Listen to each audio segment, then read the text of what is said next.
તો હાલમાં જ રાજ્ય સરકાર દ્વારા બાળકોમાં કુપોષણને લઈને એક રિપોર્ટ રજૂ કરવામાં આવ્યો, જેમાં લાખો બાળકો કુપોષણનો શિકાર હોવાની માહિતી સામે આવી હતી।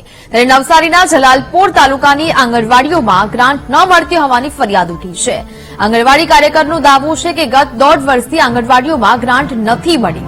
મહત્વનું છે કે સરકાર દ્વારા આંગણવાડીમાં એક મહિનામાં વિદ્યાર્થી દીઠ ₹100 ફાળવવામાં આવે છે, પરંતુ વધતી જતી મોંઘવારીને કારણે હવે આ રકમ પૂરતી નથી।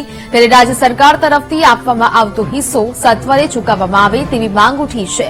જો આગામી એક અઠવાડિયામાં ગ્રાન્ટ નહીં ચૂકવવામાં આવે તો આંગણવાડીને તાળા મારવાની ચીમકી ઉચ્ચારવામાં આવી છે।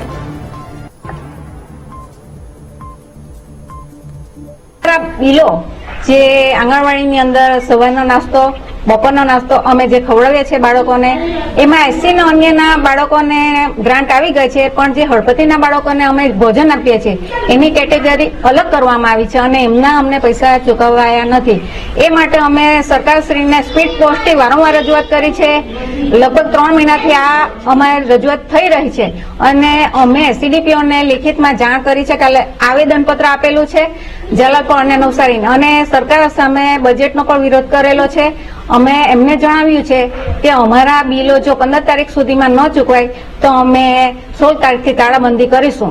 અમારા જે લાભાર્થી છે, એક લાભાર્થી હોય તેને 80 પૈસા સવારનો નાસ્તો, બપોરનો નાસ્તો ₹1.20, ચણા છે, તુવર દાળ છે, ફળને ₹3.125, એટલે એટલા ઓછા પૈસા આપે છે કે તેમાં પણ અમારો પગાર 10,000 છે અને 10,000 ની અંદર જો અમારે બાળકોને ફક્ત ખવડાવવાનું હોય તો અમારા બાળકોનું શું?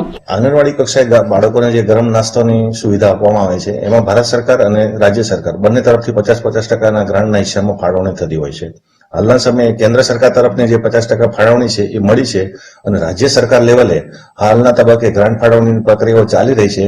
ગઈકાલે અમારે વિભાગ સાથે વાત થયા મુજબ એક અઠવાડિયાની અંદર આ જે બાકી ગ્રાન્ટો છે, પર્ટિક્યુલરલી આદિજાતિ જે સદરની ગ્રાન્ટ છે એ હિસ્સાની બાકી છે, તો એક અઠવાડિયામાં આપણને ગ્રાન્ટ મળવાની પૂરેપૂરી સંભાવના છે।